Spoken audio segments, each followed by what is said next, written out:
Salam à tous et bienvenue sur Maroc 24. N'oubliez pas de vous abonner et d'activer la cloche pour ne rien manquer de nos prochaines vidéos.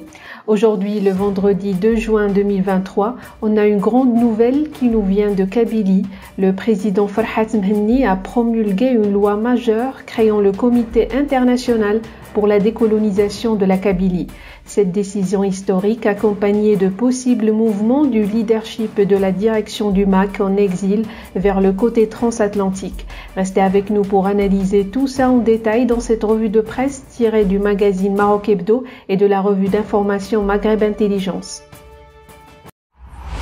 Adoptée le 12 avril 2023 par le Parlement kabyle, la loi portant création du Comité international pour la décolonisation de la Kabylie, CIDK, a été promulguée ce 30 mai 2023 par le président du mouvement pour l'autodétermination de la Kabylie et du gouvernement kabyle, Ferhat Meheni.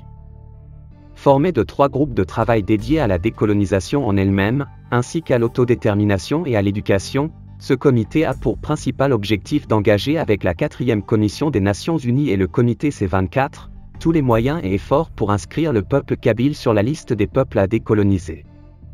D'entreprendre toute démarche auprès de toute organisation internationale, de toute instance et de tout expert pouvant contribuer à cet objectif et de participer à l'organisation et au déroulement du référendum pour l'autodétermination de la Kabylie. Le CIDK sera composé de membres permanents qui seront des compétences indépendantistes kabyles et de membres invités qui peuvent être des compétences samis de la Kabylie et de nationalités étrangères. Il sera dirigé par le président du comité, lequel est désigné par le président du gouvernement kabyle. Dans le même sillage, la direction du mouvement kabyle en exil pourrait quitter la France pour le Canada. L'idée est en train de faire son chemin parmi les dirigeants du mouvement pour l'autonomie de la Kabylie, MAC, et des membres du gouvernement provisoire kabyle, ANAVAD. Selon Maghreb Intelligence, le MAC et l'ANAVAD, tous les deux dirigés par Ferhat Meheni, ne se sentent plus à l'aise et moins en sécurité en France, pays où ils sont installés depuis des décennies. Les leaders kabyles en France se plaignent d'une sorte de laxisme des autorités hexagonales en ce qui concerne leur sécurité. À maintes reprises, lors de diverses manifestations, des hommes de main du pouvoir algérien ont attaqué les Kabyles, y compris en utilisant des armes blanches, et aucune poursuite n'a jamais eu lieu. Les sources de Maghreb Intelligence évoquent aussi la gêne de plus en plus grandissante que ressent Paris vis-à-vis du pouvoir d'Alger sur la question kabyle, la France cherchant à ne pas froisser Abdelmadjid Tebboune et les généraux qui détiennent le vrai pouvoir.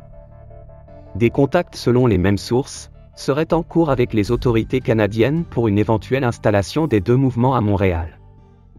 Au Canada, comme en Amérique du Nord en général, nous bénéficions d'un extraordinaire capital sympathie, et y installer nos quartiers généraux est une piste à l'étude, indique une source très proche du MAC et de l'ANAVAD.